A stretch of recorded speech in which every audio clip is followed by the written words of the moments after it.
Hello, my name is Don Schweitzer, and I have a couple questions for you today. Um, One of those is, do you know what it's like to wake up in the morning and have a temperature and you're basically unable to get out of bed or to function? And there you lay. And if somebody doesn't check on you, you lay there all day or until somebody shows up to check on you. Do you know what it's like to have no control of your extremities or that you get some tremors, things like that? Thankfully, a lot of us don't know that feeling. Unfortunately, there are those that do. My mother, she did. My sister, she does. And it's all attributed to MS. And why I'm here today is I'm speaking to you about MS and how the MS Society needs your help, either by volunteering, monetary, or even, believe it or not, you can volunteer in studies, which I will cover in a later part of this my speech here. So, I mean, this is a very terrible disease, and it's very cruel. You wonder what is exactly is MS? Well, according to HealthLink in an article written by Anne Tanglo on May 15th of this year, she describes multiple sclerosis as a chronic illness involving your central nervous system. And what happens is the immune system attacks the myelin, which is a protective layer of your around your nerve fibers. And this causes inflammation in scar tissue or lesions. These lesions show up as white spots, either on your brain or your spinal cord. Um, I named some of the symptoms in the very beginning, but there are other symptoms that you can have problem with. Um, Fatigue, numbness or tingling, weakness, you have walking or gait issues, you have vision issues. A lot of MS patients have a problem with glaucoma, dizziness or vertigo, and or bowel problems. Now, if you suffer from any of them right now, don't think, oh my goodness, I have MS. If there's an underlying reason why these are occurring within your body that you know of, then more than likely that's what's going on and not MS. But if you don't know why they're going on, it's best to look into it. Now, there are some symptoms which are less common, and that's speech problems. I had spoke about the tremors, breathing issues, which at this time with the COVID is not a good thing.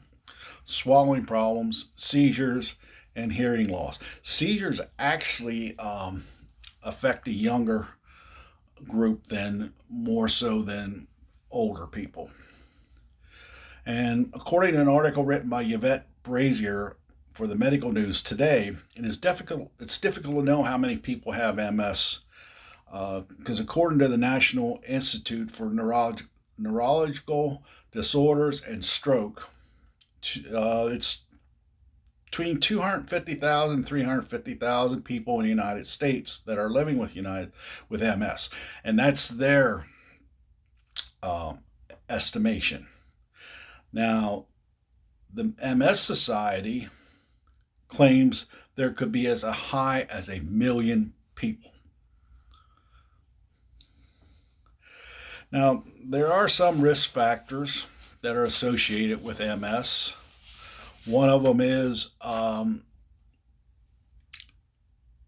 at one time they they did not think that it was a heredity type thing. But in later years, it has become more prevalent to have siblings or your parent or somebody like that having it, and then you have it, such as in the case with my family. My mother has had it, and she succumbed to that disease back in 2013, and my sister has it right now, and she, for the most part, is confined to a wheelchair. Um, some people with the MS, you would not even know it unless they go into what is called a relapse or a remittance, and that's when the symptoms reappear. Those things there are unpredictable.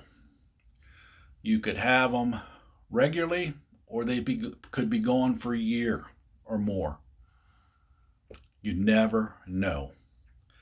Um, Small increases in body temperature.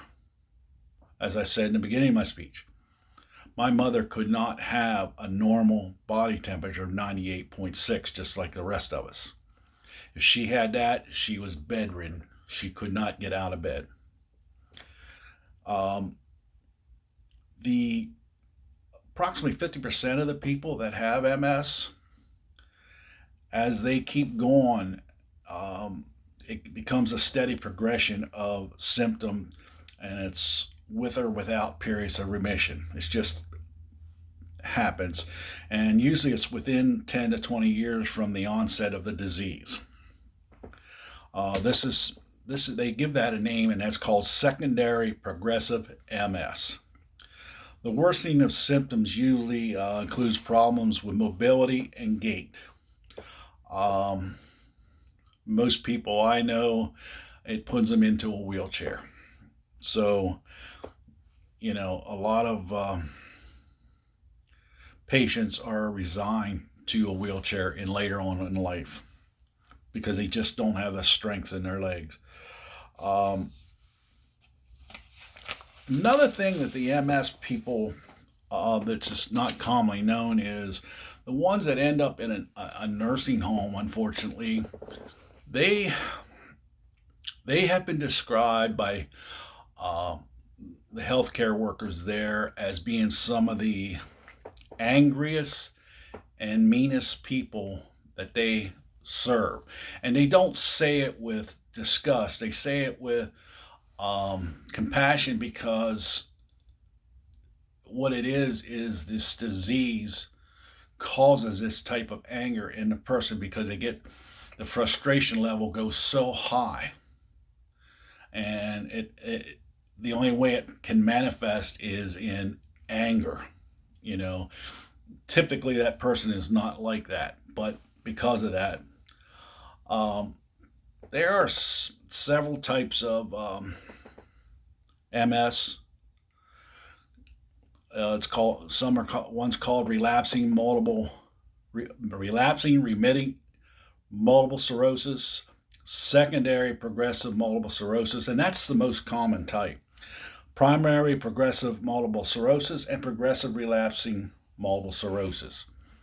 Now, when my mother was diagnosed, and that was well over, she died when she was 78. Um, it was well close to 50 years ago she was diagnosed, when she was in her mid 30s. And the only way they could diagnose it is they ran test after test after test, and it turned out to be they couldn't find nothing else, so you had MS. Believe it or not, they still use that part of it, but they also use now, and I'll read off some of the things that they use, by the patient's history, the physical exam, and tests such as an MIR, lumbar puncture, which spinal tap, and they evoked potential testing, and that's where they test the speed of your nerves, um, electrical impulses, and things like that. And but for the most part, and then at the very end, they also still do some testing to rule out other things such as Lyme disease. Um, you asked about the MS Society. The MS Society was founded March 11th in 1946 by Sylvia Lawry and incorporated by the Association for Advancement of Research in Multiple Sclerosis, and the sole purpose was to sponsor MS research.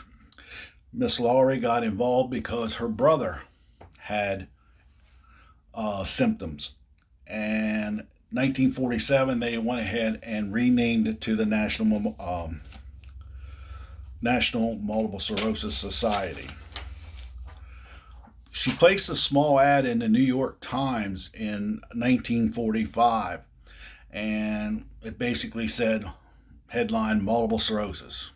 And underneath that it says, will anyone, and I'm reading from the article itself from the New York Times from 1945, will anyone recover from MS if please communicate with patient, which was her or her brother. Over 50 people responded, as desperate as she was to find answers, a cure, or any other encouraging news. She then realized that there was a need to be an organized effort to finance treatment, cure to this horrible disease, and that is what we know as the National Multiple Sclerosis Society was founded in March 11th, 1946. There also, for anybody that would care to look at this woman's life history, there was a biology was written about her life and impact on the MS movement, and it's called Courage, and it was published in October 2003. She passed away in February 24th, 2001 at 85. Now, how you can help? You can be part of the research studies as a volunteer to participate in genetic studies, and you can donate to tissue banks. You can participate in the various MS walks or runs, and you can be recruited and provide training to the help of the training of the 1,000 new MS researchers in the field today.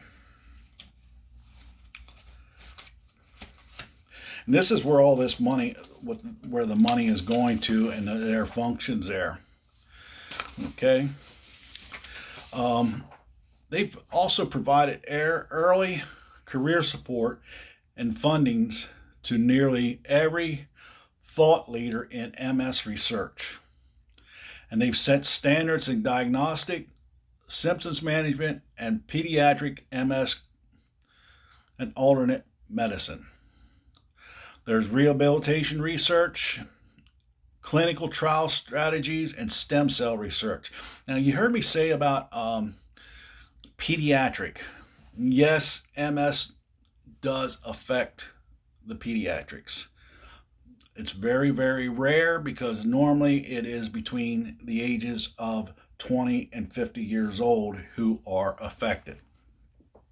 My mother actually was in her mid-30s when she was first starting having problems, and what it was, she got weakness, and she said it's just like her feet were asleep. That was her description.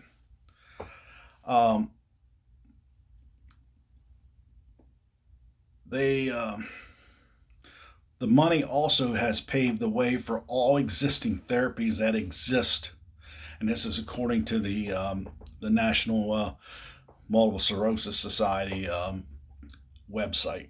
And originally, none had existed 30 years ago, and they are now there. And the importance is they want to find a way to stop the disease and all the disease, what they call activity. And they also want to prevent further progression for those who already have MS. And they, just in a few short years, a whole new field has emerged to pursue the strategies to repair the nervous system and restore function to people with MS. Again, I have a personal stake in it. because of my mother and my sister. I've seen the devastation that it causes. Um, I've seen the frustration that it causes. And the MS Society needs help. They need the funding that you can afford to donate.